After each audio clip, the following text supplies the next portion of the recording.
శ్రీమాత్రే నమః. సృష్టికి కారణం విష్ణుమూర్తి. అంతర్మథనం. వైశాఖ పురాణం 5వ అధ్యాయం ఇదే. పరమ పవిత్రమైన వైశాఖ మాసంలో నిరంతరంగా కొనసాగుతున్న వైశాఖ పురాణంలో భాగంగా 5వ అధ్యాయంలో అంబరీష్ మహారాజు కోరిక మేరకు నారద మహర్షి వైశాఖ మాస ప్రస్తావాన్ని వివరించిన విధానాన్ని ఈ కథనంలో తెలుసుకుందాం. నారద అంబరీషుల సంవాదం. వైశాఖ మాస మహిమను గురించి వివరిస్తున్న నారద మహర్షితో అంబరీషుడు, ఓ మహర్షి, కార్తీక, మాఘ, వైశాఖ మాసం అనే 3 మాసాల్లో వైశాఖ మాసం ఉత్తమం అని సెలవిస్తున్నావు కదా, ఏ కారణం చేత వైశాఖ మాసం ఉత్తమదో వివరించండి అని అడగగా నారదుడు ఈ విధంగా చెప్పడం ప్రారంభించాడు. సృష్టికి శ్రీకారం.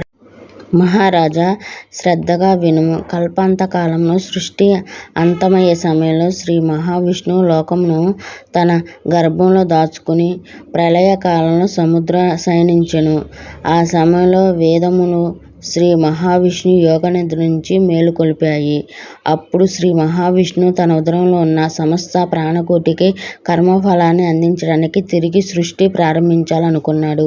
విష్ణువు తలచినంత మాత్రాన ఆయన నాభి నుంచి సృష్టి కార్యం చేయడానికి సువర్ణ పద్మంలో బ్రహ్మ ఉద్భవించాడు. ఆయనతో పాటు 14 భువనములు కూడా విష్ణువు సృష్టించును. శ్రీమన్నారాయణుడు తన యజ్ఞ రూపంగా చతుర్వేదములను, తంత్రములు, సాహిత్యములను, స్మృతులను, పురాణ ఇతిహాసాలను ధర్మరక్షణకై సృష్టించెను. వీనిని ఆచరించడానికి ఋషులను కూడా సృష్టించెను. తాను సృష్టించిన పరీక్షించడానికి విష్ణువు ఇలా తాను సృష్టించిన చతుర్వర్ణ ప్రజలను, సమస్త ప్రాణికోటికి ఆచరించే ధర్మాసక్తి ధర్మాచారాలను తాను స్వయంగా చూడాలని విష్ణువు భావించి భూలోకానికి వెళ్ళదలిచినాడు. అయితే ఎప్పుడు వెళ్ళాలి అనేది ప్రశ్నగా మారింది. అప్పుడు విష్ణువు ఇలా తలంపాడు. విష్ణుమూర్తి అంతర్మథనం.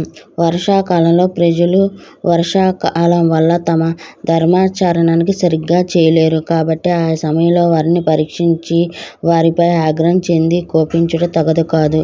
కాబట్టి వర్షాకాలం సరైనది కాదు. ఇంకా శరత్కాలం, హేమంత ఋతుకాలం, శిశిర ఋతుకాలం కూడా శీతాకాల గాలితో, దట్టమైన మంచు తెరలతో ప్రజాజీవనం అస్తవ్యస్తంగా ఉంటుంది. కాబట్టి ఆ సమయంలో కూడా ప్రజలు ధర్మాచరణ పరీక్షించాలనుకో సరైన సమయం కాదు అని తలపోసి విష్ణువు ఆయన ఋతువుల్లో భూలోక ప్రయాణానికి సరైనది కాదని నిశ్చయించుకున్నాడు. విష్ణు ప్రీతి. వైశాఖం. ప్రజల ధర్మశక్తిని పరీక్షించడానికి అన్నిటికంటే వసంత ఋతువు అనువైనదని భావించే శ్రీహరి ఇలా అనుకున్నాడు. వైశాఖ మాసం స్నానము, దాన ధర్మాలకు, యాగ భోగాలకు, ధర్మాక్షులకు అనుకూలమైన కాలం. సమస్త ప్రాణికోటి జీవించడానికి అవసరమైన అన్ని ఆహార పదార్థాలు సులభంగా లభించే మాసం వైశాఖ మాసం. సకల ధర్మాలను ఆచరించడానికి, సమస్త దానాలు చేయడానికి అనువైన మాసం వైశాఖ మాసం. కాబట్టి శ్రీహరి మహాలక్ష్మితో కలిసి లోక సంచారానికై బయలుదేరెను. ప్రీతుడైన శ్రీహరి పలవ పుష్పాలతో కూడిన వనాలు, నిర్మలమైన జలాలతో ప్రవహించే నదులు, ఆరోగ్య ఐశ్వర్యాలతో జీవించే ప్రజలు, ధర్మానుష్ఠానాలున్న మునులు, యజ్ఞ యాగాలతో పులకించిపోతున్న మునుల ఆశ్రమాలు, ఫల పుష్పాలతో వ్రతాలు ఆచరిస్తున్న భక్తులను శ్రీ మహావిష్ణువు లక్ష్మీ సమితుడై తిలకించసాగిన. యథాశక్తి దాన ధర్మాలు చేస్తూ, అతిథిగా వచ్చిన వారిని ఆదరిస్తూ, పుణ్యాత్ములను, కర్మఫలాలను చూసి ప్రీతి చెందిన శ్రీ మహావిష్ణువు అందరికీ అఖండ పుణ్యం, అఖండ భోగభాగ్యాలను, సర్వ సంపదలను, తుదకు ముక్తిని ఇచ్చి అనుగ్రహించెను.